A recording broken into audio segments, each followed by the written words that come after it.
En las infecciones por bacterias, que vamos a hablar para dar un ratito un break luego, es algo que también deberíamos tenerlo muy en cuenta porque se ha preguntado con regular frecuencia. Y los principales aquí implicados van a ser, como van a ver que voy a estar mencionando, el Staph aureus y el Streptococo del grupo A. He dividido las infecciones de la izquierda, que son las que más causa el Staphylococcus aureus, y las de la derecha en el que la gente es el Streptococo. Fijen un poquito la ubicación, como para que me entiendan a la hora de conversar. El impétigo es una infección superficial, exclusiva del epidermis. El ectima a veces empieza como un impétigo, pero nos hace un compromiso más profundo, que puede llegar hasta dermis. El paciente hace una costra bien llamativa en la lesión. Foliculitis es infección del pelo, y cuando esa infección además ataca tejido circundante, ya se le denomina furúnculo, por ejemplo. El estreptococo lo que causa son las erisipelas, que son infecciones de dermis superficial, y la celulitis, que comprometen además de dermis superficial y profunda, a veces el subcutáneo.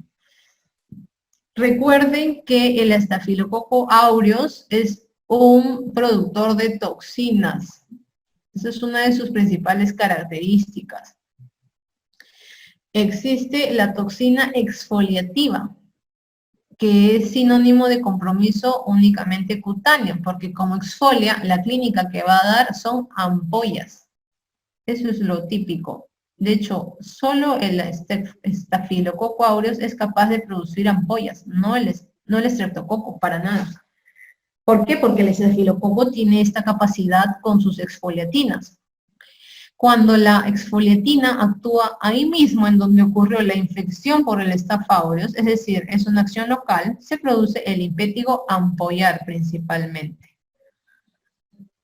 Pero cuando la acción es diseminada, es decir, el estafilococo infecta en un lugar, pero sus toxinas viajan por la sangre y se diseminan hacia otro punto de la piel, es decir, la acción es diseminada de la toxina, se llama a la enfermedad síndrome de piel escaldada estafilocócica.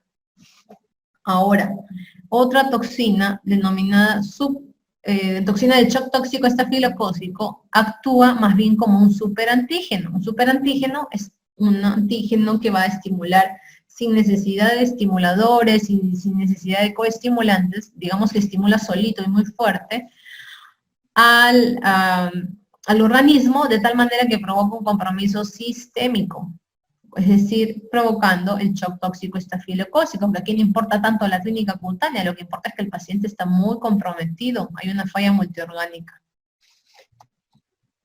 Entonces, vamos a ver cómo nos ubicamos aquí. Recuerden, el paciente del impétigo es un niño. Estamos hablando de una infección causada por Staphylococcus aureus, principalmente, más que estreptococo del grupo A, porque antes era al revés, pero ahora así es la frecuencia.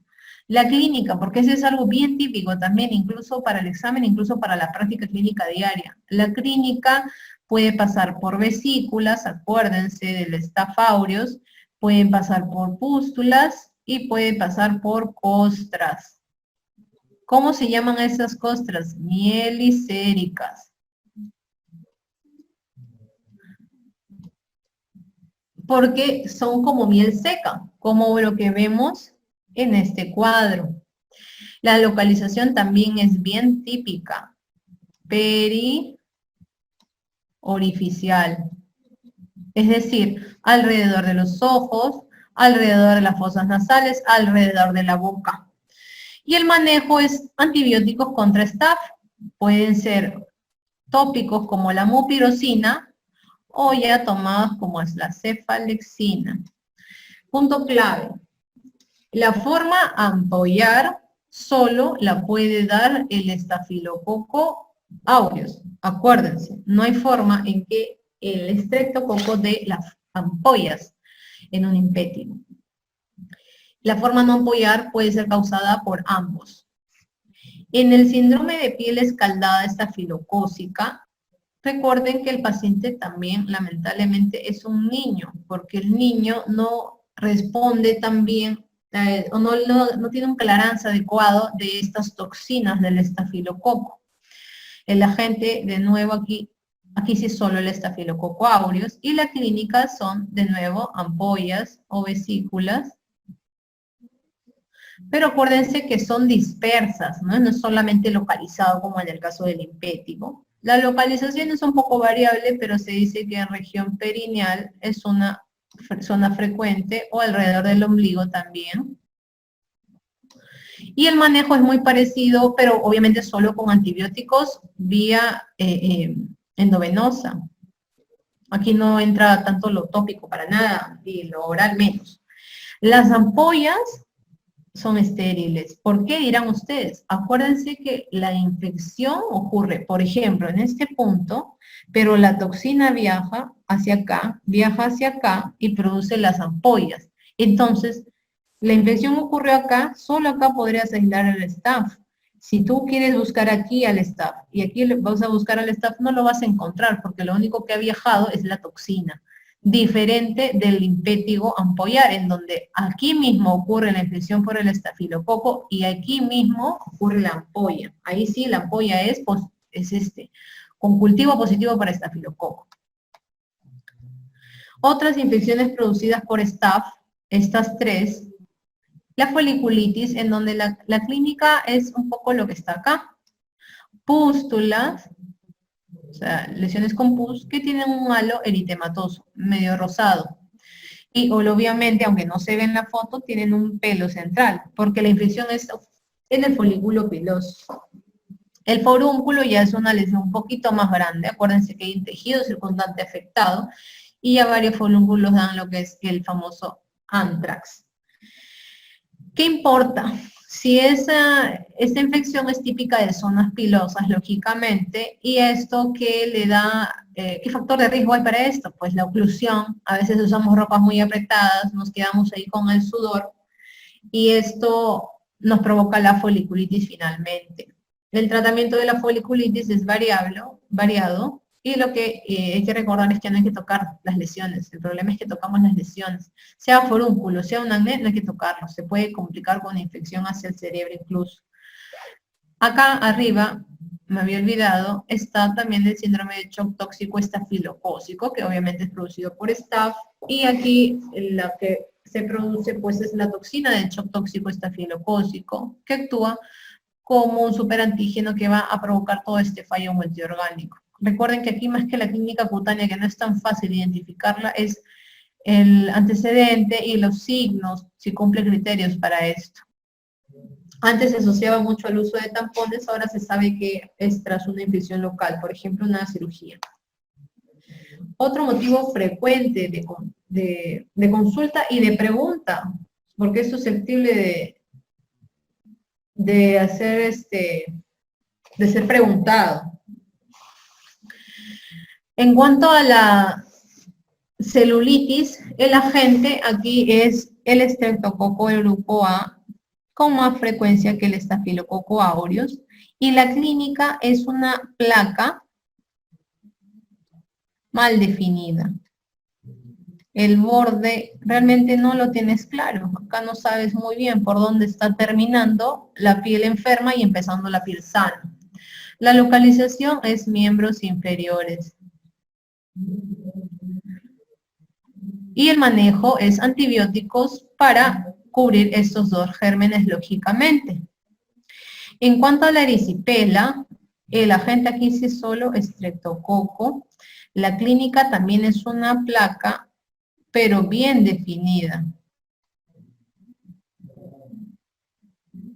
Digamos que aquí sí está muy claro cuándo empieza la piel sana y cuándo empieza la piel enferma. La localización, de nuevo, miembros inferiores. El manejo, igual, antibióticos que cubran ambos, en este caso al estreptococo sobre todo.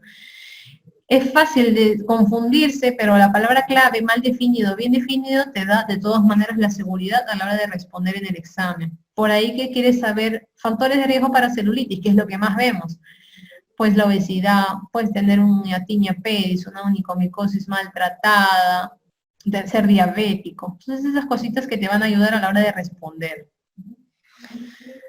Ectima estreptocócico, su nombre ya lo dijo, el agente de nuevo es el estreptococo. La clínica es úlcera. Por lo tanto, si hay úlcera, ¿qué hay? Cicatriz. La localización parecida a la anterior, miembros inferiores. El manejo parecido al anterior, antibiótico para estreptococo.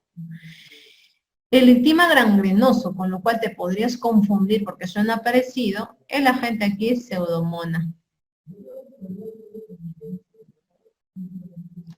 La clínica también es una úlcera. Obviamente te dicen que es una úlcera ensacabocado, con costra. Es un poco difícil grabarte más de ello, pero lo importante es que sepas que es una úlcera. Y la localización aquí es región anogenital. El manejo, lógicamente, antibióticos para Pseudomonas. La clave, paciente con inmunosupresión. O sea, no cualquiera le va a dar ectima gangrenoso, sino un paciente con inmunosupresión. Fascitis necrotizante, agente polimicrobiana. Realmente no hay uno solo. La clínica es muy variable.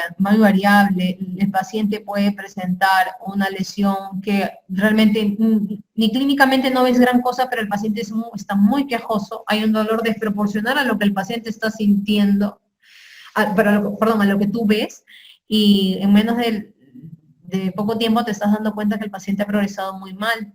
Puede ser úlcera, necrosis, puede ser una coloración negruzca, de color pizarra, muy deteriorado, por cierto. La localización también es muy variable, no tiene una localización típica, pero acuérdate que cuando afecta genitales se le denomina gangrena de Fournier. Y el manejo, sí, cirugía, más antibiótico. O sea, si no hay una debilitación quirúrgica, el paciente se nos muere con seguridad. De hecho, la tasa de mortalidad es muy alta.